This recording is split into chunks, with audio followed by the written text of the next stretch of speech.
අපේ හාමුදුරන් වහන්සේලාගෙන් මවුල යුතුමාගෙන් අවසරයි. ඒ වගේම වේදිකාවේ ඉන්න ජාතික ජනබලවේගය නියෝජනය කරන අපේ පාර්ලිමේන්තු මන්ත්‍රීවරුන්, ඒ වගේම පෙලාල් විජේනායක සොයුරා, ලියනගේ අමරකීර්ති සොයුරා ඇතුළු වේදිකාවේ ඉන්න අපේ සහෝදරියන් සහෝදරවරුන්ගෙන් සහභාගී වෙන ආදරණීය අම්මලා තාත්තලා සහෝදරවරු සහෝදරියන් ඇතුළු සියලු දෙනාගෙන් අවසරයි. අපි පහුගිය අවුරුද්දේ සැප්තැම්බර් මාසේ 21 වෙනිදා එතෙක් අපේ රට පාලනය කරපු දේශපාලන කඳවුරු පරාජයට පත් කරලා පොදු ජනතාව අතර දේශපාලන බලය මාරු කරගත්තා. නේද? ඊට පස්සේ නොවැම්බර් මාසේ 14 වෙනිදා මහා මැතිවරණයේදී අපි කිව්වා පාර්ලිමේන්තුව සුද්ධ කරමු කියලා. හොඳට වැඩේ කරලා 159ක් පාර්ලිමේන්තුවට එවුවා. දැන් අපි කෙටි කාලයක් රට පාලනය කරලා තිබෙනවා. අපිට අවශ්‍යකම තිබුණා මේ පළාත් පාලන මැතිවරණය මේ අවුරුද්දට කලින් පවත්වන්න. අපේ ආණ්ඩුව සම්මත කරපු පළමු සංශෝධන පනත තමයි පළාත් පාලන මැතිවරණ සංශෝධන පනත. නමුත් විපක්ෂීය මන්ත්‍රීවරු ගිහිල්ලා කිව්ව ටිකක් ඡන්දෙ කල් දාන්න කියලා.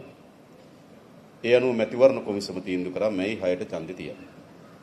අපේ අපේක්ෂාව වුණේ මේ අප්‍රේල් 6 8 දෙදින තුල ඒ දෙදිනේ ඡන්දෙ පවත්වායි කියන විදිහට අපි දින 4 දුන්නා. නමුත් කොමිසම මේ 6ට කල් දෙන්නා. දැන් අපිට මැයි මාසේ 6 වෙනිදා මේ පළාත් පාලන ආයතන පිහිටුවා ගැනීම සඳහා ඡන්දය ඇවිල්ලා තියෙනවා. මේ මහනුවර නගර සභාව ඇතුළු පළාත් පාලන ආයතන 22ක් තියෙනවා. නේද? ඒ ඡන්දේ මැයි මාසේ 6. මොකක් වෙයිද?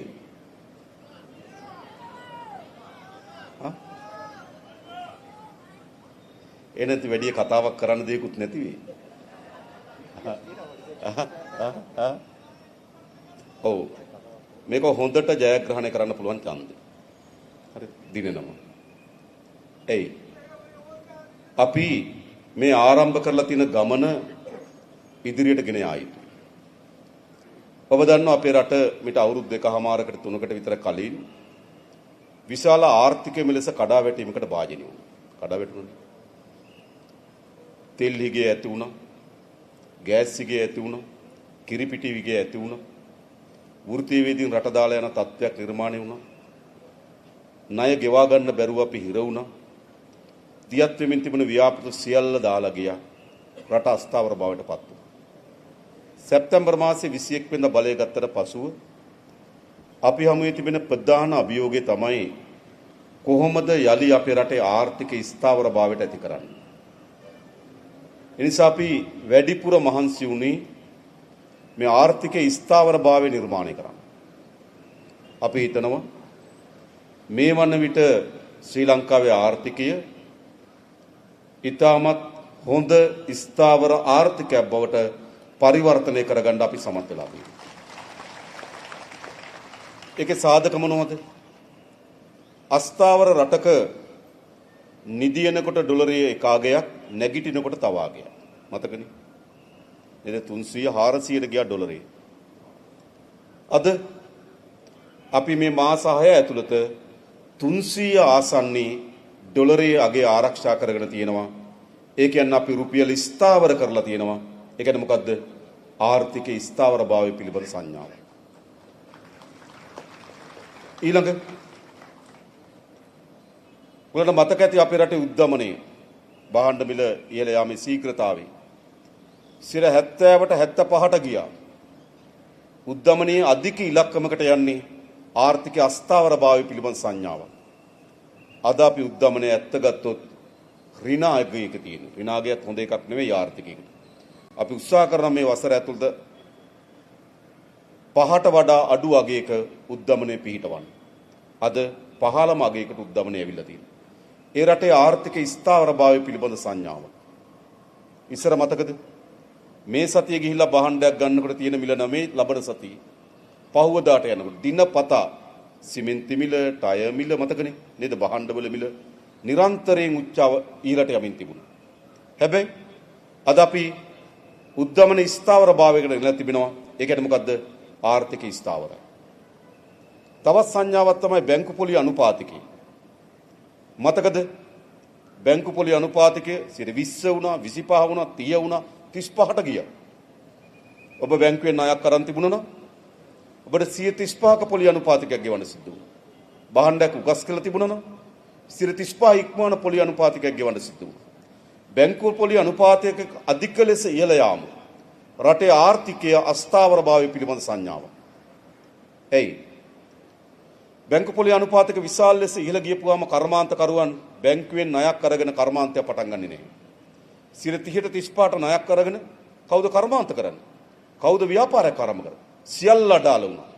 හැබැයි දැන් මාස 6කට ආසන්න කාලයක් අපි බැංකු පොලි අනුපාතිකය 10ට වඩා යට තනි ඉලක්කමක අගයක බැංකු පොලි අනුපාතිකය තියාගෙන ඉන්නවා. නිසා විශාල ප්‍රමාණයක් බැංකු වලින් අද ණය නිදහස් වෙනවා ව්‍යාපාර කර්මාන්ත අලුත් ආයෝජනයන් සඳහා. ඒ රටේ ආර්ථිකය පිළිබඳ සංඥාවක්.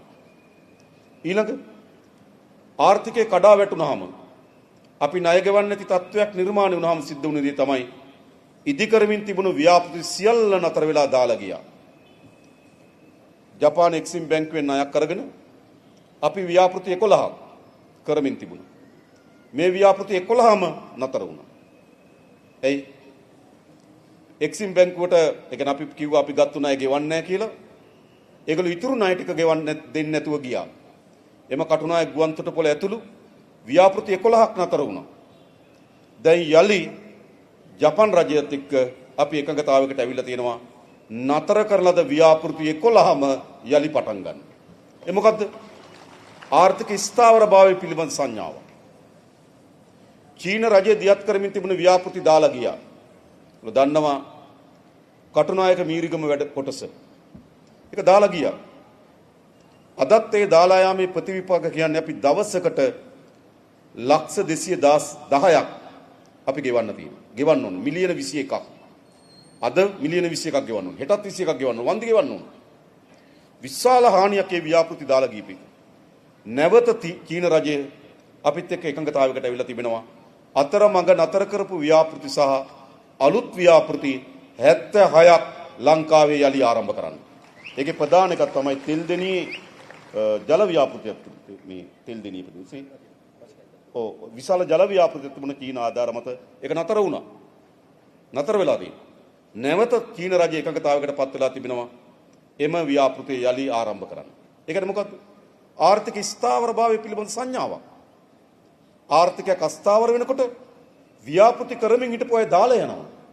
ආර්ථිකයක් ස්ථාවර වෙනකොට ඒ ව්‍යාපෘති යලි ආරම්භ කරනවා. ආර්ථික ස්ථාවර වෙලා තියෙනවා. ඒ විතරක් නෙවෙයි. පෞගේ අවුරුදු 5ක් 6ක් ඇතුළත ලංකාවේ අලුත් කිසි ව්‍යාපෘතියක් ආරම්භ වුණේ නැහැ. කරමින් හිටපු අය අලුත් ඒවා ආවෙත් නැහැ. දැන් අපි අලුත් ව්‍යාපෘති ගණනාවකට මුල පියවර තියලා තියෙනවා. අපි සාම්පූර් වල මෙගාවොට් 120ක සූර්ය බලාගාරයක්. සියමලාණ්ඩුවේ මෙගාවොට් 100ක සූර්ය බලාගාරයක්. මන්නාරමේ මෙගාවොට් 50ක වින් සුළම් බලයෙන් ක්‍රියාත්මක කර සුළම් විදුලි බලාගාරයක්. අපි ආරම්භ කරන තීරණය ආරම්භ කරනවා. ඒ කියන්නේ මොකද්ද? යලි අපේ රටේ වැඩබිමක් බවට අපි පරිවර්තනය කරමින් තිබෙනවා ආර්ථික ස්ථාවරභාවය. එනිසා අපි සමත් වෙලා තිබෙනවා අපි මුහුණ දීපු පළමු අභියෝගය එතන තිබුණේ. ඔබට මතක ඇති අපිට විරුද්ධව දේශපාලන වේදිකාවේ මොකද්ද කිව්වේ? අපි ආවොත් ආයෝජකයෝ යයි නෑ එනවා. අපි ආවොත් ඩොලරය 400ට යයි නෑ 300 නතර කරන් තියෙනවා. අපි ආවොත් නේද මොකද්ද තව ගෑස් නැති වෙයි තෙල් නැති වෙයි නෑ අවශ්‍ය ප්‍රමාණය ඔක්කොම අපි ගෙන දීලා තියෙනවා. ඒ නිසා අපි ආර්ථික ස්ථාවරභාවය හදලා තියෙනවා. හැබැයි ආර්ථිකයක් ස්ථාවර වුණාම මොකද්ද වෙන්න ඕන? ඒක පෙරලා ජනතාවට ප්‍රතිලාභ ගලාගෙන ඉන්න ඕන.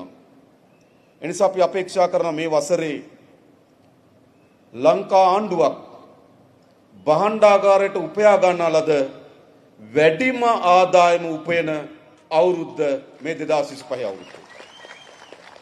අපි රේගු දෙපාර්තමේන්තුවට ආදායම් ඉලක්ක දීලා තියෙනවා. දේශීය ආදායම් දෙපාර්තමේන්තුවට ආදායම් ඉලක්ක දීලා තියෙනවා.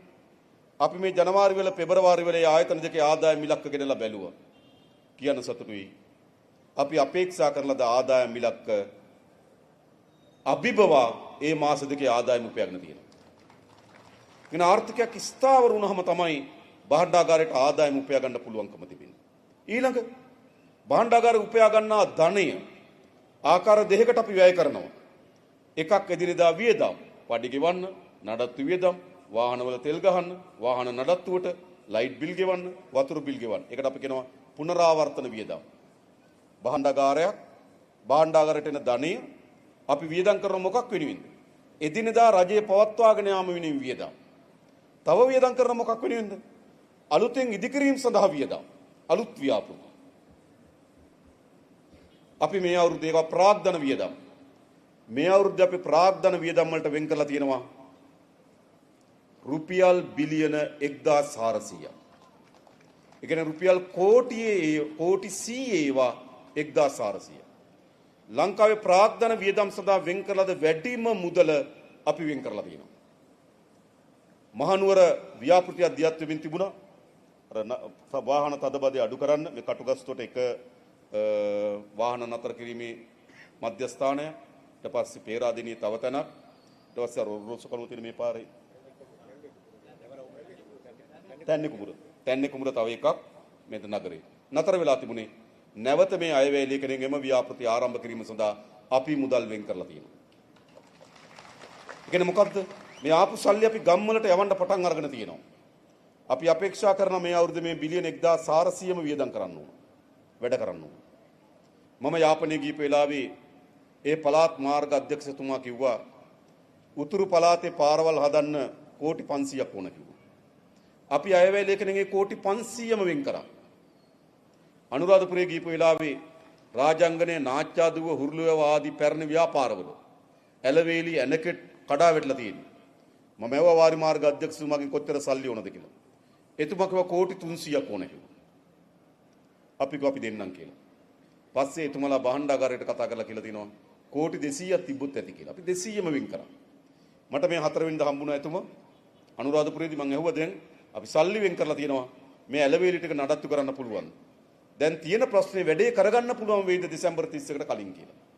මොකද දෙසැම්බර් 31කට කලින් මේක වියදම් කරලා ආවර කරේ නැත්තම් ඔක්කොම ආපහු භාණ්ඩාගාරයට ගන්නවා. දැන් එතුමාලගේ තියෙන ප්‍රශ්නේ වෙනද තියෙන ප්‍රශ්නේ මොකද්ද? වැඩ තියෙනවා සල්ලිනේ. අද අපි සල්ලි ලබා තිනවා දීලා තියෙන ගම්බිම් වලට. පාලම් හදන්න, බෝක්කු හදන්න, ඇලවේලි නඩත්තු කරන්න, පාසල් ගොඩනැගිලි හදන්න, රෝහල් වල ගොඩනැගිලි හදන්න මේ අවශ්‍ය සංවර්ධන කටයුතු සඳහා අවශ්‍ය මුදල් ප්‍රතිපාදන අපි වෙන් කරලා දීලා තියෙනවා. ඒ වෙන් කරලා දීලා අපි ඒ බිලියන 1400 මේ දෙසැම්බර් මාසේ 31 වෙනිදාට කලින් කොහොම හරි වියදම් කරලා වැඩ කරන්න ඕන. මම දිසාපතිවරු ඔක්කොම කැඳවලා කිව්වා මේ දිසාපතිවරයාට මේ දිස්ත්‍රික්කයට මෙච්චර මුදල් ප්‍රමාණයක් වෙන් කරලා තියෙන මේක අවසන් කරන්න ඕන. අමාත්‍යංශ ලේකම්වරු ඔක්කොම කැඳවලා උපදෙස් දුන්නා මෙච්චර අමාත්‍යංශ මුදල් වෙන් කරලා තියෙනවා වියදම් කරලා ආවර කරන්න ඕන. ඒ බිලියන 1400 වියදම් කරොත් ඒකෙන් පමණක් අපිට 100% ඉක්මවා යන ආර්ථික වර්ධනයක් අත්පත් කරගන්න පුළුවන්. රජයේ ආයෝජනයෙන් විතරක්. පෞද්ගලික ආයෝජනයක් තාපුවම අපිට 105 ඉක්මවා යන ආර්ථික වර්ධන වේගයක් අපේ රටේ අත්පත් කරගන්න පුළුවන් මේ වසරේ. මතක තියාගන්න ඍණ 1ට ඍණ 2ට ඍණ 4ට ඍණ 5ට ආර්ථිකේ කඩා වැටුණා. පස්සට ගියපු රටක්. අපි මොකද කරලා තියෙන්නේ? අවසන් කාර්තුව.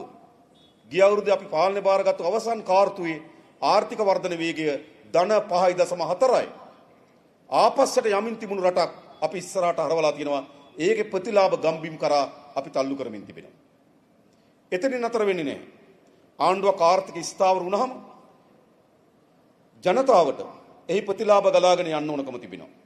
පළමු අභියෝගය තමයි අපි මුහුණ දීලා තියෙන අපේ රාජ්‍ය සේවය. අපේ රාජ්‍ය සේවය එක පැත්තකින් අකර්මණ්‍යයි, අනිත් පැත්තේ රාජ්‍ය සේවය බිඳ වැටිලා තියෙන අත්‍යවශ්‍ය පුරප්පාඩු විශාල ප්‍රමාණයක් තියෙනවා. අපේ රාජ්‍ය සේවය විශාල බරක් හැටියට පත් වෙලා තියෙන පහළ තනතුරු විශාල ප්‍රමාණයක් පහළ තියෙනවා. හැබැයි මැද ලේයර් එක රාජ්‍ය සේවය නෑ. ටීఓ මහතුරු නෑ, ටීఏ මහතුරු නෑ, ඉංජිනේරු මහතුරු නෑ, කළමනාකරුවන් නෑ. විශාල ප්‍රශ්නකට රාජ්‍ය සේවය මුහුණ දීලා තියෙනවා. එහෙම රාජ්‍ය අපි දන්නවා ගොඩනගපු හැම රටකම විශාල කාර්යභාරයක් රාජ්‍ය සේවයට පැවරලා තිබෙනවා. අද ඉන්දියාව, ඔවුන්ගේ ප්‍රබලතම භූමිකාව කෙටු කරන රාජ්‍ය සේවය. සිංගප්පූරුව ඔවුන්ගේ රටේ ප්‍රබලතම භූමිකාවක් කෙටු කරන රාජ්‍ය සේවය. එයි දේශපාලන අධිකාරී අපිට මුදල් වෙන් කරන්න පුළුවන්, සැලසුම් හදන්න පුළුවන්, ඉලක්ක දෙන්න පුළුවන්. හැබැයි ඒක ගම් බිම් දක්වා ගෙනිහිල්ලා ඒක සාර්ථක කරගන්න මැදිහත් වෙන්න උනා රාජ්‍ය සේවය. අපිට එහෙම කාර්යක්ෂම රාජ්‍ය සේවයක් නැහැ. ඒ නිසා අද මේ අපි වෙන් කරලා තියෙන බිලියන 1400 වියදම් කරන්න පුළුවන්ද කියලා ඇහුවොත් හැම නිලධාරියම අමාරු වගේ කතාවක් කියන්න පටන් ගන්න තියෙනවා. වෙන් කරපු සල්ලි වලින් පාරවල් හදන්න පුළුවන්ද? අමාරු ඇස්තමේන්තු හදන්න ටීයෝ මහත්තයෙක් නැහැ කියනවා. මෙතෙන්ට අවිල්ලා තියෙන ප්‍රශ්නේ. හරිද? ඒ නිසා අපි ඉස්සරලම කරේ මොකක්ද ඊළඟ? එහෙනම් මේ රාජ්‍ය සේවය ශක්තිමත් භාවයට පත් කරන්න ඕන. ශක්තිමත් භාවයට පත් කරන්න නම් අර මැද ලේයර් එක මැද තියෙන පුරප්පාඩු ඔක්කොම පුරවන්න ඕන.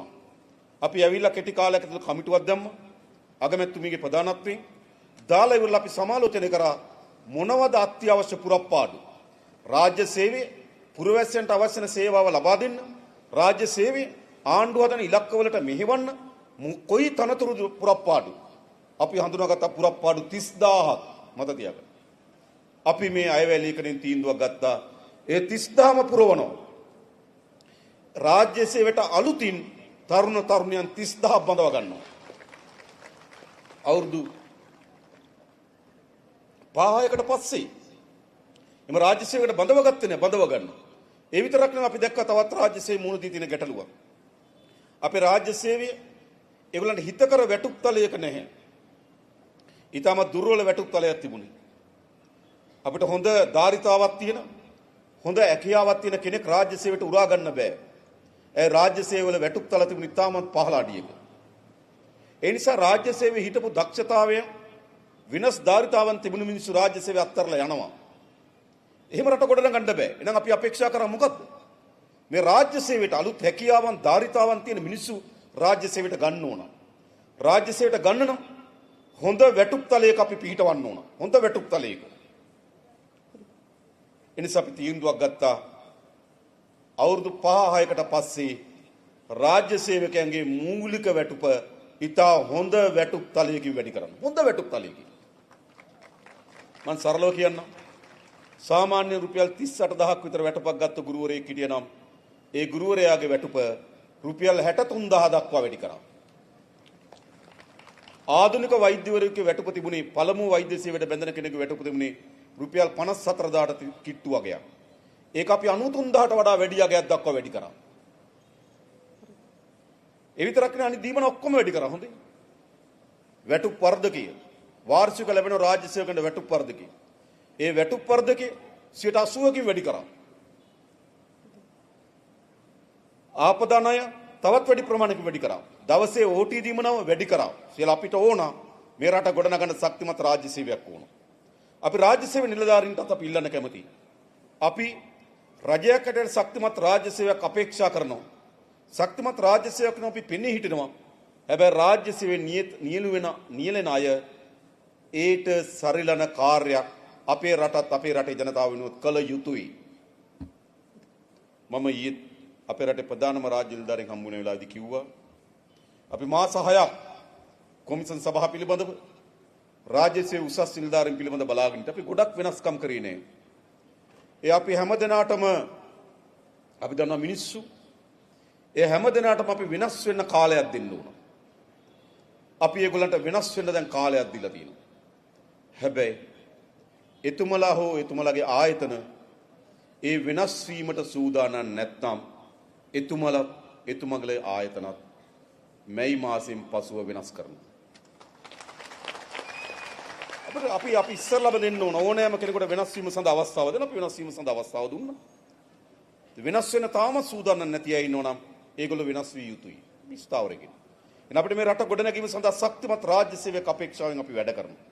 ඒ සඳහා අපි ස්ථාවර දැක්මක් සහිතව වැඩ කරමින් ඉන්නවා. ඊළඟ ආර්ථික ස්ථාවර භාවයට පත් වෙනකොට ආර්ථික විශාල අශීර්තාවයට පත් වෙච්ච ජනපජාවක් හිටියා. ඒ ජනපජාවට මේ ආර්ථික ප්‍රතිලාභ ගලාගෙන එන තෙක් අපි ඒ ජනතාව බලා ගන්න ඕන. ඒ අනුව තමයි රුපියල් 8500ක තිබුණු අස්වැසුම දීමනාව අපි ආරම්භයේදී රුපියල් 10000 දක්වා වැඩි කරා. රුපියල් 15000 තිබුණු අස්වැසුම දීමනාව අපි 17500 දක්වා වැඩි කරා. අස්වැසුම තෝරා ගැනීමේදී ගැටලු මතුවී තිබෙනවා. සමහර බොහෝ චෝදනා තිබෙනවා නුසුදුසු අයට ලැබෙනවා සුදුසු අයට ලැබෙන්නේ නැහැ. නැවත අපි ඇප්ලිකේෂන් කැඳවුවා. කැඳවලා මේ ජූනි මාසයේදී අස්වැසුම ලබාගත යුතු ලබා දී යුතු පවුල් ලක්ෂ 4කට ජූනි මාසෙදා යලි අපි එයට අස්වැසුම සානාධාර වැඩපිළිවෙල දෙනවා. මොකද මේ ජනතාව ආර්ථිකයේ ගොඩනැගලා ප්‍රතිලාභ ලැබෙන තෙක් ඒ ජනතාව අපි බලා ගන්නවා. විශ්‍රාමිකයන් අපි දන්නවා 2017 18 19 විශ්‍රාම ගියපු අය විශාල විශ්‍රාමික විෂමතාවයක හිටියා.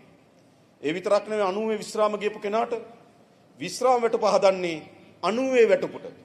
හැද ජීවත් වෙන 2025 විශ්‍රාම වැටුප 90 වැටුප. එහෙම නැත්නම් 2000 වැටුප. ඒ නිසා විශ්‍රාමිකයන් විශාල ගැටලුවකට මුහුණ දීලා තියෙනවා.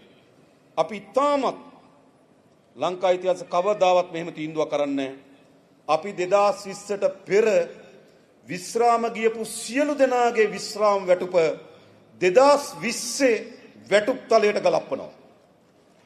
එයා 90 විශ්‍රාම ගියොත් දැන් ලැබෙන්නේ එයාගේ 90 එයා ලබාගත්තු වැටුපර සරලන විශ්‍රාම වැටුප.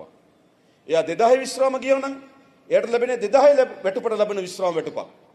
අපි විශ්‍රාමිකයන්ට 2020 තමයි අවසාන වශයෙන් මූලික වැටුප් වැඩි කරලා තියෙනවා. අන්නේ 2020 තියෙන වැටුප් තලයට විශ්‍රාම වැටුප ගණනය කරනවා 20ට පෙර විශ්‍රාම ගියපු සියලු දෙනාට. හොඳයි. ඒතර අපේ රටේ ඊට පස්සේ ඉන්නේ විශ්‍රාම වැටුප් තල දෙකයි. එකක් 20 වැටුප් තලයේ ඉන්න විශ්‍රාම වැටුප් කණ්ඩායම, අනිත් එක මේ 2025 ජනවාරි මාසේ පළවෙනිදාගෙන් පස්සේ විශ්‍රාම යන අය. මේ පළවෙනිදාගෙන් පස්සේ විශ්‍රාම යන අය මේ වැටුප් තලයේ ඉන්නවා. ඊට පෙර අය 20 වැටුප් තලයේ තියෙනවා. අපි විතරක් නෙවෙයි අපි ආරම්භයේදී විශ්‍රාමිකයන්ට රුපියල් 3000ක දීමනාවක් වැඩි කරා.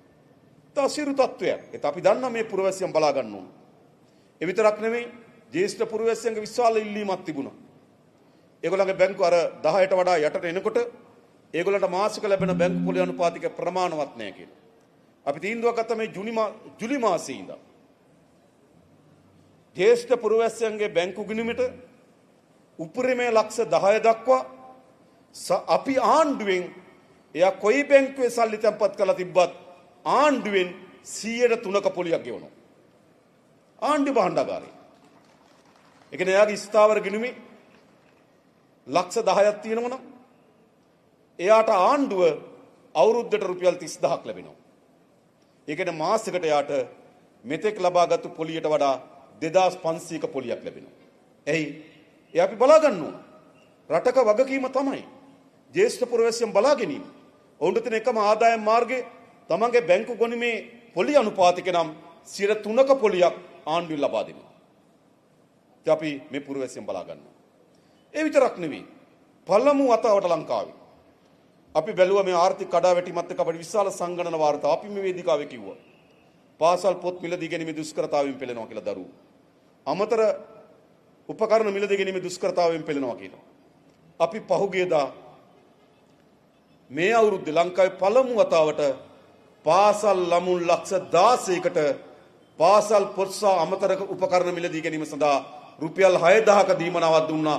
ලක්ෂ 16කට ළමුන් සාමාන්‍ය ලක්ෂ 40ක් විතර ඉන්නේ. ඒ කියන්නේ 140කට ආසන්න ප්‍රමාණයකට අපි ලබා දුන්නා රුපියල් 6000ක් අමාරු දරුවන්. එයි ඒගොල්ලෝ බලා ගැනීම රජයේ වගකීම. ඒ විතරක් නෙවෙයි අපි හැම පැත්තක්ම කල්පනා කරන ආණ්ඩුව. අපි දන්නා අපේ රිමාන්ඩ් ගත වෙන දරුවෝ තරුණ තරුණියන් මොකක් හරි අත්කරද්දක් මොකක් හරි අබ්බැහි වෙච්ච පුරුද්දක් නිසා ඒගොල්ලෝ රිමාන්ඩ් බාරයට යනවා. සාමාන්‍ය හොඳට ගිහිලා රිමාන්ඩ් බාරේ බලන්න. අද සිරගත වෙලා ඉන්න බොහෝ අයගෙන් වැඩි ප්‍රමාණයක් සිරගත වෙලා ඉන්නේ 3-4 සැරයකට වඩා. ඔබ දන්නා ඔබේ ගමේ අය ඉන්නවා. මාස 6ක් ඉරේ ඉන්නවා. මාස නේද 3ක් ගමේ ඉන්නවා. ඊළඟ ආයේ මාස 6ක් ඉරේ. නේද? ගමේ ටික කාලයක් හිරේ ටික කාලයක්. එයි ඒගොල්ලෝ පුනරුත්ථාපනය කිරීම සඳහා විධිමත් වැඩසටහනක් නැහැ. අපි මේ සැරේ අයවැය ලේඛනයේ යෝජනා කරා. අයවැය ලේඛනයේ යෝජනා කරා අපි මේ සැරේ සිරගත වෙලා ඉන්න බන්ධනාගාරගත වෙලා ඉන්න හැකියාව දක්ෂතාවය තියෙන දරුවන්ට අපි ලබා දෙන වෘත්තීය පුහුණු පාඨමාලාවක් එයා හිරෙන් එළියට එන්නේ NVQ සහතිකයක් එක්ක. ආරම්භ කරන්න. එහෙම නැත්තම් මොකද වෙන්නේ? එයා එළියට ඇවිල්ලා රස්සාවක් හොයන්න පොලිසියෙන් සහතිකයක් ගන්න ගිහපුවාම එයාට එන්නේ අපරාධයකට වෙලා අධිකරණයෙන් දඬුවම් ලැබපු කෙනෙක් කියලා. ඒතකොට එයා කිසි රස්සාවකට ගන්නේ නැහැ. අන්න එතකොට එතනින් පස්සේ එන්නේ එයා රිමාන්ඩ් ගාර බත වෙලා හිටපු එක ඇත්ත. හැබැයි ඊට යහපත් වෘත්තීය පුහුණුව සහිතව ඇවිල්ලා තිනවා දැන් රස්සාවට ගන්න කියලා. එනිසා ද රිමාන්ඩ් වල විශාල ලෙස පිරලා ඉන්නේ නැවත නැවත එන අය. ඒගොල්ලෝ අපි බලා ගන්න වැඩසටහනක්. ඒ වගේම මම දන්නවා අද අපේ සාමාන්‍යගත ඔටිසම් දරුවන්ගේ වැඩිවීමක් තියෙනවා. අපි ආරම්භයක් ලෙස ව්‍යාපෘතියක් ආරම්භ කරන්න තීරණය කරා. ඒ ව්‍යාපෘතිය තමයි යම් ඒ දරුවෝ වැඩිපුර ඉන්න ප්‍රාදේශීය ලේකම් කාර්යාලය තෝරාගෙන ඒ දරුවන්ව මොකද ගෙදර මුළුමනින්ම ගෙදර පොරබදන්නේ දරුවත් එක්ක. අම්මට ජීවිතයක් නැහැ, ඒක ආච්චිට ජීවිතයක් නැහැ. අපි මොකද කරන්නේ? අපි ඉතා හොඳ ප්‍රවාහන පාසුකමක් හදලා ඒගොල්ලෝ රක බලා ගන්න පුළුවන් හොඳ මධ්‍යස්ථානයක් හදලා දරුවා අපි උදේ ගිහිල්ලා ඒ ගෙදරින් අරගෙන මධ්‍යස්ථානයට අරන් ඇවිල්ලා මධ්‍යස්ථානේ බලාගෙන හවස ගෙදරට ගිහින් දෙනවා. ඒතරේ දෙමව්පියන්ට ජීවිතයක් තියෙනවා. මේක අපි ආරම්භයක් හැටියට කරලා අපේ අපේක්ෂාව මේ යම් ආබාධ සහිත දරුවෝ ඉන්නවා නම් ඒ දරුවෝ මධ්‍යස්ථාන වලට ගෙන යන ප්‍රවාහන සේවයක් අපේ රටේ හදමු. ආරම්භයක් අපි කරනවා. මේක අපි ඉස්සරහට ගෙන යන්න අපේක්ෂා කරනවා. ඒතර ඒ දරුවන්ට දරුවන් නිසා දෙමව්පියන්ට ජීවිතයක් අහිමි වී තිබෙනවා. ඒ වගේම ඒ දරුවන්ටත් තමන්ගේ ආබාධයට සරලන අයිතිවාසිකම් හිමි වී තිබෙනවා. ඒවට ශක්තිමත් මධ්‍යස්ථාන ජාලයක් අපි හදන්න ඕන. හදලා උදේ ප්‍රවාහන නේද? ඒ වාහනේ ගිහිල්ලා ඒ දරුවා වාහනේ අරගෙන ඇවිල්ලා ඒ මධ්‍යස්ථානේ රඳවලා හවස 4-5 වෙනකොට යාපෝ ගෙදර ගිහිල්ලා බාර දෙන එක. අපි එහෙම වැඩසටහනක් හදනවා.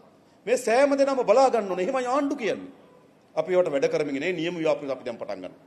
ඒ විතරක් නෙවෙයි අපි දන්නවා අම්මා තාත්තා හිමි රැඳවුම් මධ්‍යස්ථාන වල දරුවෝ ඉන්නවා. සාමාන්‍ය රැඳවුම් මධ්‍යස්ථානේ අවුරුදු 18න් පස්සේ රැඳවුම් මධ්‍යස්ථානේ පවත්වා ගන්න තියාගන්නේ නැහැ. අපි මේ සැරේ අයවැයේකකින් තීරණයක් ගත්තා.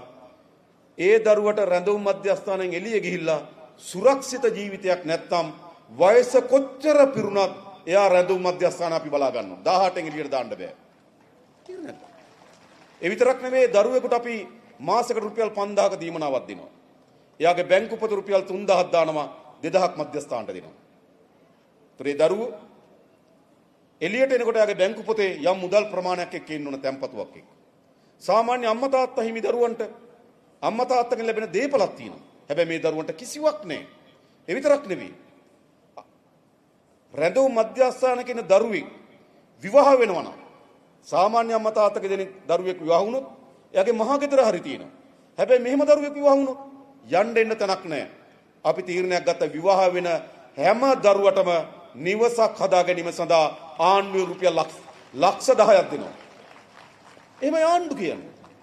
අපි කිසි කෙනෙක් අත්තරින් නැතුව මේ රට පාලනය කිරීම සඳහා අපි කටයුතු කරමින් තිබෙනවා. අපේ පාසල් දරුවන්ගේ දෛනික ආහාර දීමනාව අපි වැඩි කරේ විතරක් නෙවෙයි පාසල් දැරිවියන්ට. අපි දන්න සනීප ආරක්ෂකතුවා පිළිබඳ ප්‍රශ්නයක් මතුවී තිබෙනවා. ඒක විශාල ගැටලුවක් අද. අපි පහුගියදා කැබිනට් මණ්ඩල තීරණය ගත්තා. ඒ අවශ්‍යතාවය තියෙන හැම දැරිවියකටම මාසකට එමතුවා 8ක් තියෙන පැකට් එකක් හැම මාසෙම පාසල් දැරිවියන්ට ලබා දෙන්නේ. ඒක ලබන මාසෙ නම් ක්‍රියාත්මක වෙනවා. එයි අපි මේ අය බලා ගන්න ඉතින් ආණ්ඩුවක ආර්ථිකයක් ස්ථාවර වුණා මොකද වෙන්න ඕන? ඒ ප්‍රතිලාභ ජනතාවට ගලාගෙන ඉන්න අපි එහෙම රටක් හදලා තියෙන්නේ. මේ වැඩි කාලයක් ගිහිල්ලා නෙවෙයි. මේ මාර සමෘද්ධිමත් ආර්ථිකයක් තිබුණු රටක් නෙවෙයි. ආර්ථිකය ගොඩගනිමින් එහි ප්‍රතිලාභ ජනතාවට ගලාගෙන එන සැලැස්මකට අපි අවතීර්ණ වෙලා තියෙනවා. ඒ නිසා මම හිතනවා අපි ආර්ථික පැත්තෙන් ගත්තොත් ඉතාමත් හොඳ ජයග්‍රහණ රැසක් උරුම කරමින් තිබෙනවා. අපිට අද එක්සත් ජනපදයේ යම් තීන්දුව නිසා යම් ආර්ථිකයට බලපෑමක් වීමේ අනතුරු ඇඟවිමින් තිබෙනවා. අපි අභියෝගවලට මුහුණ දෙන්න ඕන. ලෝකේ එක්ක දැන් එක්සත් ජනපදයේ ගත්තු බදු තීරණ මත එහෙම නැත්නම් වෙනස් ආකාරයක් වෙන යුද්ධයක් මත එහෙම නැත්නම් වෙනස් ආකාරයක් මත වෙන වසංගත තත්වයක් මත ඕනෑම මොහොතකට අපි ආර්ථිකයට බලපෑමක් ඇති කරනවා. ඒ නිසා අපි හදන්න ඕන මොකක්ද? ඕනෑම තත්වයකට ඔරොත්තු දෙන නොසැලෙන ආර්ථිකයක් අපි නිර්මාණය කරනවා. නොසැලෙන ආර්ථිකයක් අපි හදන්න ඕන. නේද? නමුත් මේ ප්‍රශ්න නිරාකරණය කර ගැනීම සඳහා අපි එක්සත් ජනපදයේ ට්‍රම්ප් ජනාධිපතිවරයාට මා පෞද්ගලිකව ලිපියක් යොමු කරා. ඒ ලැබුණු බව අපිට දන්වා තිබෙනවා. ඒ වගේම අපි ගන්න ක්‍රියාමාර්ග පිළිබඳ අපේ මහා භාණ්ඩාගාරයේ ලේකම්තුමා විසින් යෝජනා ඉදිරිපත් කළා තිබෙනවා. ඒ වගේම අද අපි සියලු පක්ෂ එක සර්වපාක්ෂ සමුළුවක් තිබිලා ඔවුන්ගේ අදහසත් අපි ගන්න සූදානම්. අපිට අවශ්‍යයි ශනිකව මේ එක්සත් ජනපදයේ බදු සුනාමියෙන් අපේ ආර්ථිකයට බලපෑමක් නොවන ආකාරයට තීන්දුව ගන්න. ඒ සඳහා අපි වෙහෙසක් දරනවා. ඒ නිසා ඒ සුනාමියෙන් බේරීම සඳහා අපි සැලසුම් හදනවා. හැබැයි අපි අහුණා ඒකට මුහුණ දෙන්න සැලසුම් හදනවා. ඒ නිසා අපි පාර්ශ්වයන් දෙකේම වැඩ කටයුතු කරමින් ඉන්නවා. කොහොමද මුහුණ දෙන්නේ? මොකද මේ වෙලාවේ මේක අපිට බලපෑම් ඇති කරන එක්සත් ජනපදයේ පවරපු බදු නිසා. හැබැයි තව කාලයක මේක අපිට බලපාන්න පුළුවන් යුද්ධයක් නිසා. ඒ අපේ පරිබාහිර කරුණු. තව කාලයක ලෝකේ පැන නැගෙන වසංගත තත්වයක් නිසා. මේ කොයි ආකාරයෙන් හරි ආර්ථිකයට විවිධ ආකාරයේ බලපෑම් වෙනවා. අපේ වගකීම තමයි මොකද්ද? අන්න එවැනි තත්වයකදී නොසැලෙන ආර්ථිකයක් නිර්මාණය කරනවා. ඒ සඳහා සැලසුම් ගණනාවක් අපි නැවත අපේ රටේ ජාතික ආර්ථිකයේ අපේ උරුමය ශක්තිමත් කර ගැනීම සඳහා අපි වැඩපිළිවෙලකට නිරත වෙමින් ඉන්නවා. ඒ වැඩපිළිවෙලේ අපි අපේක්ෂාව තිබුණේ අපි බලමු දැන් මාස 3ක කාලයක් යන මේ කාලය තුළ මොකද්ද වෙන්නේ කියලා. ඒ தত্ত্বය කවර ආකාරයෙන් සිදුනද අපේ සැලසුම තිබුණේ මේ 2025 වසර ලංකාව වැඩිම අපනයන ආදායම උපයා ගන්නා වසර බවට පරිවර්තනය කරනවා. වැඩිම මුළු ඉතිහාසයේම පිටරට බහණ්ඩා සේවා අපනයනය කරලා වැඩිම ඩොලර් ප්‍රමාණයක් උපයා ගන්න අවුරුද්ද බවට මේ අවුරුද්ද පත් කළ හැකියි. අපි සැලසුම් එක්ක. ඊළඟ අපි දන්න අපේ 2028 වෙනකොට ණය ගෙවන්න ඕන. අපිට විරාමයක් හම්බෙලා තියෙනවා. 2028 ණය ගෙවන්න නම් අපේ ඩොලර් සංචිත ශක්තිමත් කරගන්න ඕන. මම දැක්කා ඊයේ මහා බැංකුව විසින් ප්‍රකාශයට පත් කළා තිබුණා. දැන් අවුරුදු 5-6කට කලින් වැඩිම ඩොලර් සංචිත ප්‍රමාණය ඩොලර් බිලියන 6.5 ඉක්මන ඩොලර් සංචිත ප්‍රමාණයක් සකස් කරගෙන තිබෙනවා. සමහර අය හිතුවා ඩොලර් සංචිත හිදෙයි කියලා. අපි වාහන වෙළඳපොළ විවෘත කරනකොට කට්ටිය හිතුවා වාහන ආනයනය කරන්න යනකොට මේ ඩොලරේ කඩාවැටීමකට භාජනය වෙයි කියලා. අපි දැනටමත් වාහන ආසන්න වශයෙන් ගත්තොත් ඩොලර් මිලියන 300ක වාහන සඳහා LC ඕපන් කරලා තියෙනවා. ඩොලර් මිලියන 300ක් මේ වෙනකොට වාහන සඳහා ණයවර ලිපි නිකුත් කරලා තියෙනවා. ඒ වගේම අපි දෙසැම්බර් මාසයේ 31 වෙනිදා ණය ප්‍රතිවගත කර ගැනීම වැඩසටහන දියත් වුණා. එතෙන්දී අපි ඒගොල්ලන්ට අතිරේක මුදලක් ගෙවිය යුතු දුන්නා. ඒක ආසන්න වශයෙන් ගත්තොත් ඩොලර් මිලියන 500කට ආසන්න මුදලක් මේ ණය ප්‍රතිවගත කර ගැනීමේ කැමැත්ත දැක්වීම සඳහා අපි ගෙවුවා. ඒතර අපි ඩොලර් මිලියන 500කට ආසන්න ප්‍රමාණයක් එහෙම ගෙවලා තියෙනවා. ඒ වගේම වාහන අපනයන අපි විවෘත කරලා තියෙනවා. එහෙත් අපි ඩොලර් සංචිත ප්‍රමාණය ස්ථාවරව වැඩි කරගනිමින් තිබෙනවා. නිසා අපි 2028 වෙනකොට නැවත ණය ගෙවීමට සමත් වෙන ආර්ථිකයක් බවට මේ ආර්ථිකය පත් කිරීම සඳහා සැලසුම් හදනවා. ඒක එකක් තමයි අපේ අපනයන ආදායම වර්ධනය කර ගැනීම. දෙක අපිට ඩොලර් උපයන මාවත ගොඩක් නැහැ. ඊළඟ අපිට ඩොලර් උපයන මාවත තියෙන සංචාර කර්මාන්තේ. අපේ අපේක්ෂාව තමයි 2025 වසර ලංකා ඉතිහාසයේ වැඩිම සංචාරකයන් ආපු වසර බවට පත් වෙනවා. මතක තියාගන්න. ලක්ෂ 25 ඉක්මවන ලක්ෂ 30ට ආසන්න වෙන සංචාරකයන් ප්‍රමාණයක් ලංකාවට එනවා. වැඩිම ඩොලර් උපයන එක. ඊළඟ අපිට ඩොලර් ලැබෙන්නේ මොකද? විදේශගත ශ්‍රී ලාංකිකයන් වැඩ කරන අයගෙන් විදේශ සංකාම. මේ වසර තමයි විදේශගත ශ්‍රී ලාංකිකයන් අවුරුදු ගණනාවකට පසුව වැඩිම මුදල් ලැබෙන වසර බවට මේ වසර පත් වෙනවා. නිසා අපි විවිධ ආකාරයෙන් අපේ ඩොලර් සංචිත ශක්තිමත් කර ගැනීම සඳහා අපි සැලසුමක නිරත වෙමින් තිබෙනවා. ඒ වගේම අපි ආ සුළු හා මධ්‍ය පරිමාණ ව්‍යවසායකයන්ට අලුත් පින්මත් දෙන්න ඕන. දැනට ඒගොල්ලන්ගේ පරාට නීතිය ක්‍රියාත්මක වෙනවා. දීපල පවර ගන්නවා. ඒක යම් කාලයකට අපි අත්හිටුවලා තිබෙනවා. හැබැයි ඒක දිගටම තියාගෙන යන්න බෑ. බැංකු පද්ධතියටත් දීපු ණය නැවත අය කරගන්න අයිතියක් තියෙනවා. බැංකු පද්ධතිය අවදානමට ලක් කරන්නත් බෑ. නමුත් නැවත මේ කඩාවැටෙන ව්‍යාපාර නගා සිටුවීම සඳහා අපි සාධාරණ පොලි අනුපාතයකට ණය ලබා දීම සඳහා කටයුතු කරමින් තිබෙනවා. අපේ බැංකු රාජ්‍ය බැංකු සහ රාජ්‍ය බැංකු හරහා එම රාජ්‍ය බැංකුවල නව සංවර්ධන බැංකුවක් ගොඩනැගීම කෙරෙහි අපි අවධානය යොමු කරලා තියෙනවා. රට ගොඩනගන්න. එතනින් නොවෙනි තව කුෂ්කර්මාන්තයට. ඔයාලා දන්නවා රුපියල් 15000ක තිබුණු පෞරසාන ආධාරය අපි රුපියල් 25000 දක්වා වැඩි කරා. පහුගියදා අපි කැබිනට් මණ්ඩලයේ තව තීරණයක් ගත්තා. කුඹුරු වල අනෙකුත් වගාවන් කරනවා නම් ඉස්සලා තිබුණේ වී සඳහා විතරයි. හැබැයි කුඹුරු වල අතිරේක භෝග වගා කරනවා නම් ඒ අයටද රුපියල් 15000ක පෝර සහනාධාරයක් ලබා දෙන්න අපි තීරණය කරලා තිබෙනවා. ඒක දෙනවා. ඒ පැත්ත දිරි ගන්නවා. ඒ පොල් ප්‍රශ්නේ අපි දන්නවා විශාල ප්‍රශ්නයක්. එයි ආසන වශයෙන් ගත්තොත් අපේ රටේ පොල් මිලියන 3000ක් විතර නිෂ්පාදනය වුණා. ගිය වසර අපේ නිෂ්පාදනය මිලියන 2650ට වඩා අඩු වෙලා තිබෙනවා. ඒ වගේම පොල් ආශ්‍රිත නිෂ්පාදන වලට ලෝක වෙළඳපොළ විශාල ඉඩක් නිර්මාණය වෙලා තියෙනවා. නිසා මේ පොල් ගහ ආශ්‍රිත විශාල කර්මාන්තක අපිට ගොඩනැගිය හැකියි. අපි අලුත් පොල් කලාපයක් හඳුනාගෙන තියෙන උතුරු පළාතේ. මේ වසරේ උතුරු පළාතේ අලුතෙන් පොල් වගාව සඳහා අක්කර 16000ක් අපි හඳුනාගෙන තියෙනවා. ඒ අක්කර 16 හිමි ඒ උතුරේ ජීවත් වෙන පුරවැසියන්ට අයිති ඉඩම් වල අපි ඒගොල්ලන්ට පොල් පැල පොහොර සහ බිම සකස් කර ගැනීම සඳහා ආධාර ලබා දීලා අලුතින් පොල් අක්කර 16ක් උතුරේ වගා කරන්න සැලසුම් කරලා තියෙනවා. ඒ වගේම අනිත් පළාත්වල පොල් අක්කර 16000ක් වගා කිරීම සඳහා අපි කටයුතු කරලා තිබෙනවා. ඒ වගේම අනිත් පළාත්වල පොල් වගා කරන අයට අපේ මණ්ඩලේ අපේ වැවිලි කර්මාන්ත අමාත්‍යාංශයෙන් පොල් පොහොර සඳහා සහනාධාරයක් ලබා දෙන්න කටයුතු කරමින් තිබෙනවා. මේ නිෂ්පාදනය දිරි ගන්න ඕන සුළුව මධ්‍ය පරිමාණ කර්මාන්ත කුෂ් කර්මාන්ත දිරි ගන්නන්න ඕන.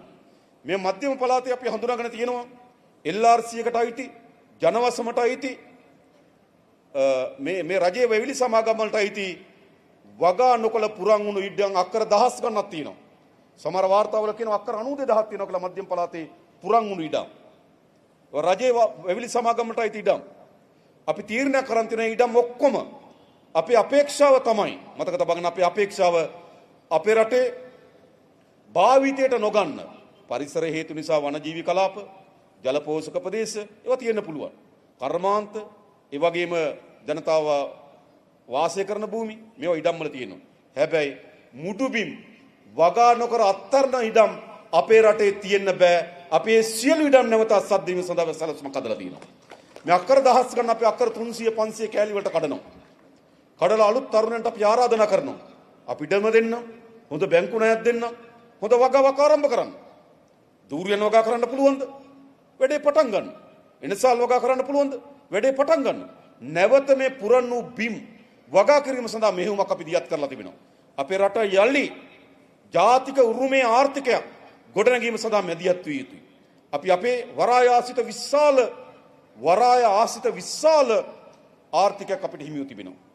අපි අපේක්ෂා කරනවා දැනට අපේ සාමාන්‍යයෙන් ගත්තොත් කන්ටේනර 175ක් හුවමාරු වෙන වසරකට. මේක අපි 2030 දී මේ ප්‍රමාණය මිලියන $120කට ආසන්න ප්‍රමාණයෙන් වැඩි වෙන්න අපි සැලසුම් කරලා තිබෙනවා. හැබැයි මේ ප්‍රමාණයට කන්ටේනර් හුවමාරු වුණාම වරාය විශාල තදබදයක් එනවා. නිසා එළිය කන්ටේනර් බහලු මධ්‍යස්ථාන අපි හදන්න ඕන. දැන්ටම අපි කෙරවල පිටේ එහෙම ප්‍රදේශයක් තෝරගෙන අලුත් බහලු මධ්‍යස්ථානයක් ගොඩනැගීම සඳහා සැලසුම් කරනවා. බ්ලූ මැන්ඩල් ප්‍රදේශයේ තවත් එකක් අපි ගොඩනගනවා. වරාය ආශ්‍රිත අපි විශාල කර්මාන්තයක් ගොඩනගිය හැකි. බංකරින් සර්විස් අපිට නැව්වලට තෙල් ගහන්න පුළුවන්.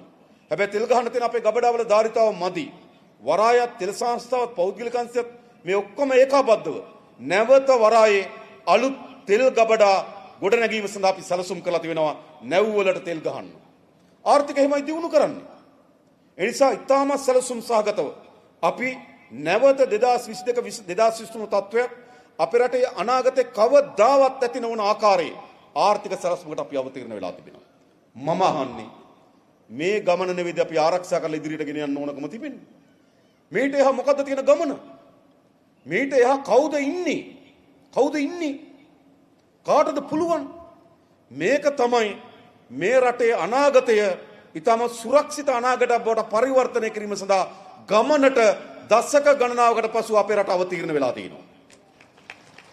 ඒ වගේම මතක තබා ගන්න. ලංකාවේ පළමු වතාවට ජනාධිපතිවරයෙක් කැබිනට් මණ්ඩලයක් පාර්ලිමේන්තුවක් හැදිලා තියෙනවා. අපි 159 දෙනෙක් හැදිලා තියෙනවා. මහජනයාගේ මුදල් සතයක් කොරක් කරන්නේ නැති දේශපාලන අධිකාරියක් හැදිලා තියෙනවා. හොඳ නැද්ද ඒක?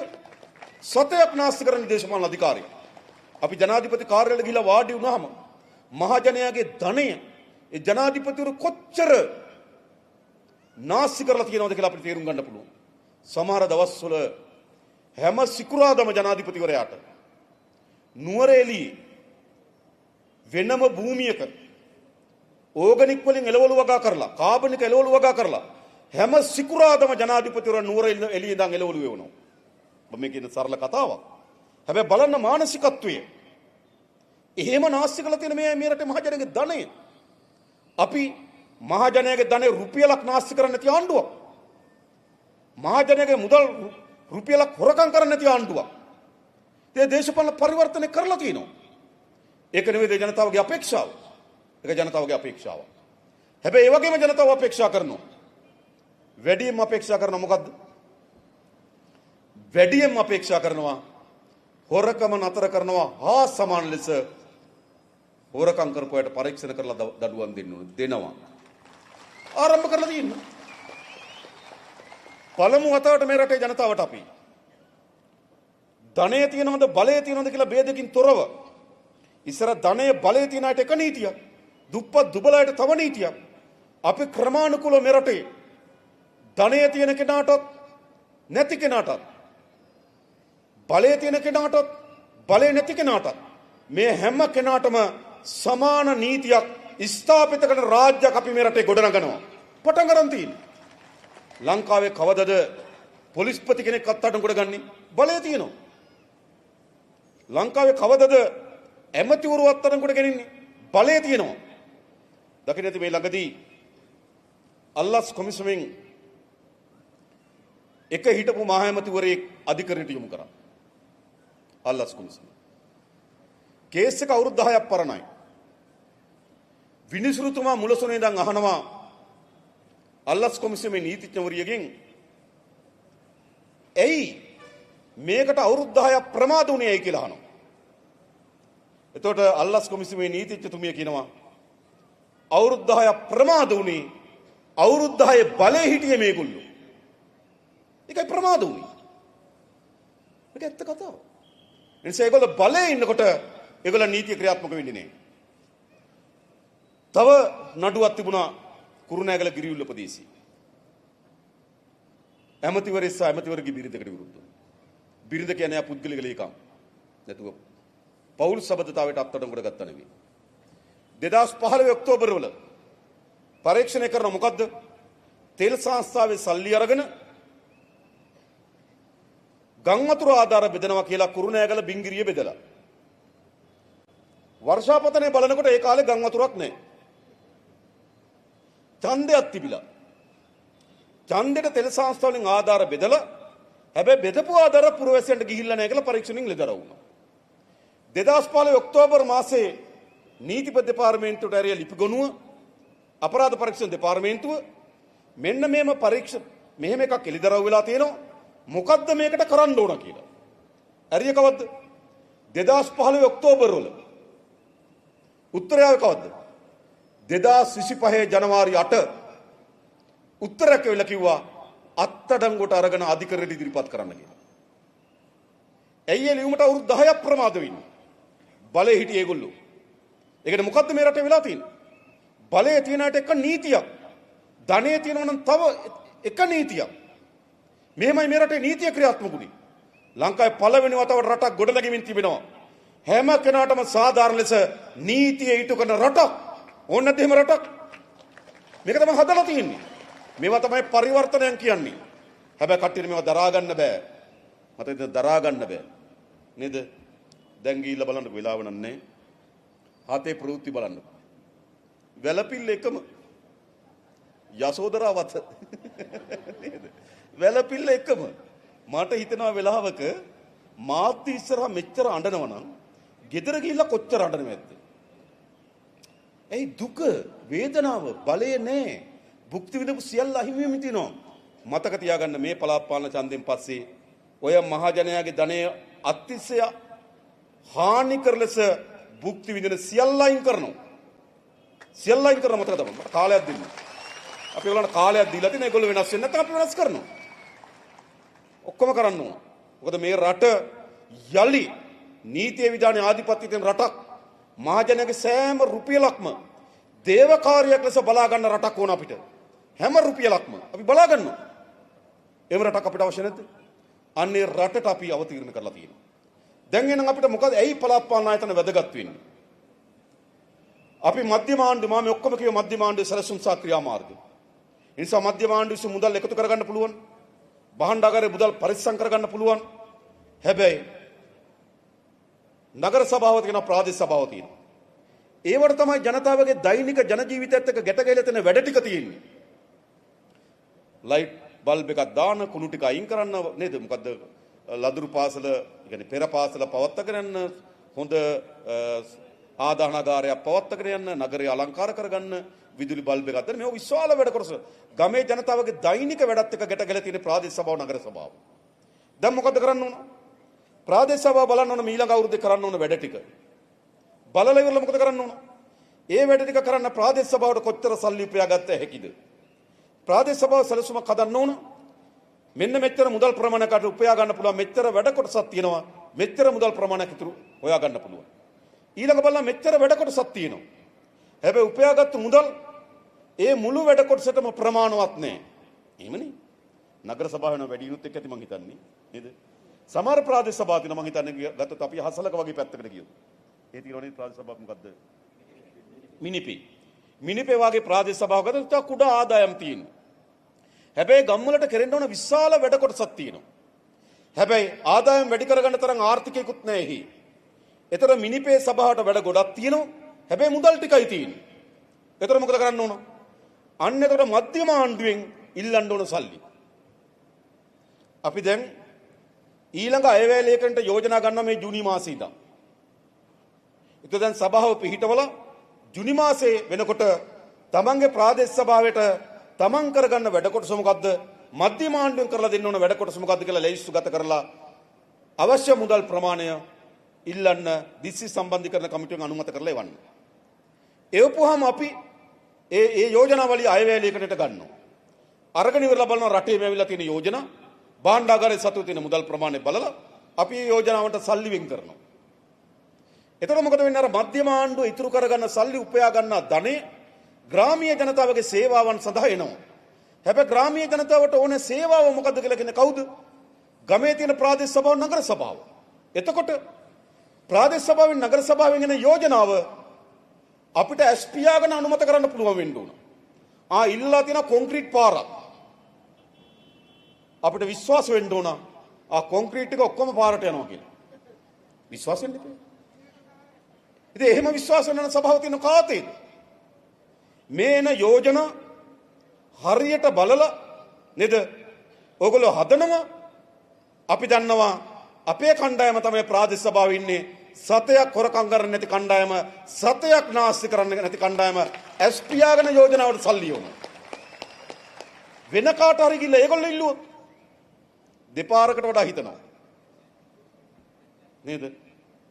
කොන්ක්‍රීට් පාරක් ඉල්ලලා දෙන පාරට කොච්චරද සභාපතිට කොච්චරද? මධ්‍යම ආණ්ඩුවේ සල්ලි උපයලා ඉතුරු කරගෙන පහලට එවන්නේ හොරකම් කරන්න නාස්ති කරන්න. මතක තියාගන්න. එවන්නේ ඕනේ. හොරකම් කර ඒකට මධ්‍යම ආණ්ඩුව අපි මුදල් පරිස්සම් කරලා නේද? අවභාවිතාව යොදවන්නේ නැතුව මුදල් උපයලා අපේ රේගු දෙපාර්තමේන්තුවට ඉලක්ක දීලා, දේශීය ආදායම් දෙපාර්තමේන්තුවට ඉලක්ක දීලා, සුරාපත් දෙපාර්තමේන්තුවට ඉලක්ක දීලා නේද? බදු ආදායම් ඔක්කොම එකතු කරලා භාණ්ඩාගාරේ රැස් කරලා මානවර නගර සභාවට ගෙනවා. හොඳ බඩු ටිකක් ඉන්නේ. එවනවද? එවන්නේ. එහෙනම් මොකද වෙන්න ඕන? අපිට ඉතා හොඳින් විශ්වාසදායක කණ්ඩායමක් ඉන්න ඕන. මධ්‍යම ආණ්ඩුව ඉතුරු කරගෙන තියෙන ධනය ඇස්පියාගෙන බය නැතුව වෙන් කරන්න පුළුවන් කණ්ඩායමක් අතට නගර සභාව, ප්‍රාදේශ සභාව යන්න ඕන. යෝගන කරන්න ඕනකම තියෙනවා. ඒ නිසා ඉතාමත් හොඳ ශක්තිමත් බලයක් මේ ප්‍රාදේශ සභා, නගර සභාව ඇතුලේ ගන්න ඕන. මොකද අපි දැනට මේ සැලසුම් ඔක්කොම ජාතික සැලසුම්. ඒ වගේ ප්‍රතිලාභ විශාල ප්‍රමාණයක් තියෙනවා. මධ්‍යම බස් මේ මහනුවර මධ්‍යම බස් නැවතුම්පොළ ඇතුළු දියුණු කරලා මාර්ග තදබදය අඩු කරන්න. අපි තෙල්දෙනියේ නැවත මොකද්ද ජල ව්‍යාපෘතිය ආරම්භ කරන්න.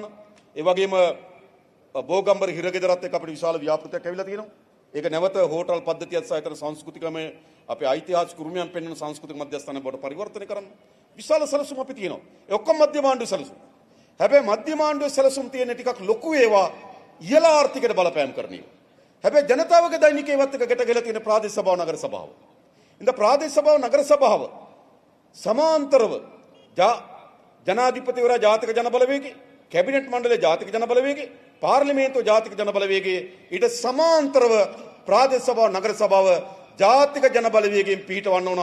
එතකොට තමයි එකට ගමත් එක ජාතික තලයේ වැඩ කටයුතු ඒකබද්ධ කරලා ඉස්සරහට ක්‍රියාත්මක කරගන්න පුළුවන්කම තිබෙන්නේ. අන්න ඒකයි අපිට තියෙන වැඩේ. ඒ නිසා මම කියන අනිත් අය ඡන්ද ඉල්ලන එකේ තීරුමකුත් නෑ. තීරුමක් නෑ. බය වෙන්නත් එපා. සුම්බුන් ගොඩක් හොඳයි. සුම්බුන් ගොඩක්. මාධ්‍ය විතරයි. නේද? ගණන් ගන්න එපා. හරිද? අපි මේ වැඩ ඉතාම හොඳින් කරමින් තියෙනවා. සෑම ජනපජාවක්ම අපි ආමන්ත්‍රණය කරමින් තිබෙනවා. විශේෂයෙන්ම උතුර දැන් මේ උතුරේ මම 17 වෙනිදා යන්න බලාපොරොත්තු වෙනවා මන්නාර මිසා යාපනයේ. දැන් හෙට යනවා අපේ නැගෙනහිර මුස්ලිම් ජනතාව හම්බෙන අනිද්දා මඩකලපුව සහ ත්‍රිකුණාමලේ යනවා. ඒ මුස්ලිම් සහ දෙමළ ප්‍රජාව ඒගොල්ලෝ අපිට විශ්වාසයක් තබලා දෙනවා. අපි හදනවා නැවත අපෙන් මධ්‍යම ආණ්ඩුව නේද ආණ්ඩුව අවිශ්වාස නොකරන තත්වයකට ඒ ජනතාවත් එක්ක අපි විශාල සංවාදයක් සහ ඔවුන්ගේ අයිතිවාසිකම් සුරක්ෂිත කිරීම සඳහා අපි වැඩ කරමු කියනවා. එනිසා හැම අතින්ම හොඳ රටක්, නීතිය සහිත රටක්, ජාතික සමගිය නිර්මාණය වෙන රටක්, ආර්ථික දියුණුව අත්පත් කරගන්න රටක්, සෑම ආබාධිත දරුවාගේ සිට නේද අම්මා තාත්තා හිමි දරුවා දක්වා, රිමාන්ඩ් බාරේ ඉන්න දරුවා දක්වා විශේෂයෙන්ම මත්කුඩු වලට ඇබ්බැහි වුණු දරුවන්. අපි විශේෂ රැඳුම් මධ්‍යස්ථාන කීපයක් පුනරුත්ථාපන මධ්‍යස්ථාන වුණා. දැන් මේ කුඩු නතර කරන්න මේ පැත්තෙන් සප්ලයි චේන් එක බඩු ගේන කට්ටියක් ඉන්නවා, මේ පැත්තෙන් ඉල්ලන කට්ටියක් ඉන්නවා. වැඩිපුර අවධානය යොමු වෙන්නේ ගේන කට්ටියට පහර එල්ල කරන්න. හැබැයි ගේන කට්ටිය විතරක් මර්ධනය කරලා ප්‍රමාණවත් නැහැ. ඉල්ලන ඩිමාන්ඩ් එකක් ඇතුලේ තියෙනවා. ඉල්ලන කට්ටියක් ඉන්නවා. ඒ නිසා අපේ සැලැස්ම ගේන අය දුර්වල කරන්නත් ඕන, ඉල්ලන එක අඩු කරන්නත් ඕන. එතකොට තමයි මේක තමයි ඩිමාන්ඩ් එක. මේගොල්ලෝ ඉල්ලනවා. ඇබ්බැහි වෙලා තියෙනවා. ඒගොල්ලෝ පුනරුත්ථාපනය කරන්න ඕන. ඒ නිසා අද අපේ රටේ පුනරුත්ථාපන මධ්‍යස්ථාන තරම් හොඳ ඒවා නෙවෙයි, ටිකක් අමානුෂිකයි. ඒ කියන්නේ කුඩු ඉල්ලන්න කුඩු ඕනනවා පහර දීමක් වගේ පුනරුත්ථාපන ක්‍රමවේද ඇතින එක යුක්ති සහ හොඳ නැහැ. ඒ නිසා හොඳ ඒක වෛද්‍යංශ කාර්යභාරය. ඒ සඳහා අපි හොඳ පුනරුත්ථාපන මධ්‍යස්ථාන අපේක්ෂා කරනවා. මේ රටේ නොමග ගිහිල්ලා මත්ද්‍රව්‍ය මත්පැන් වලට ගොදුරු වෙලා ඉන්න අපේ දරුවෝ තරුණ පරම්පරාව නැවත පුනරුත්ථාපනය කරන යහපත් තරුණයන්ට ගොඩනැගී වැඩ පිළිවෙලක් අපිට තියෙනවා. හැම පැත්තෙම මේවා තමයි ආණ්ඩු කියන්නේ. එනිසා අපි එහෙම ආණ්ඩුවක් හදලා තියෙනවා. අන්නේ ආණ්ඩුවට ශක්තිමත් ජනවරමක් මේ පළාත් පාලන මැතිවරණ ලබා දෙන්න අපි හැම දිනම වැඩ කරමු. හැම දිනාටම ගිහිල්ලා කතාව කියමු. හැම දිනාටම මේ වෙනසේ කොටස් කරුවන් බවට පත් වෙන්න කියලා ආරාධනා කරමු. ගිල්ලා සිටිමින් මම නතර වෙනවා. බොහොම ස්තුතියි හැම දිනාටම. ජය වේවා කියලා ප්‍රාර්ථනා කරනවා.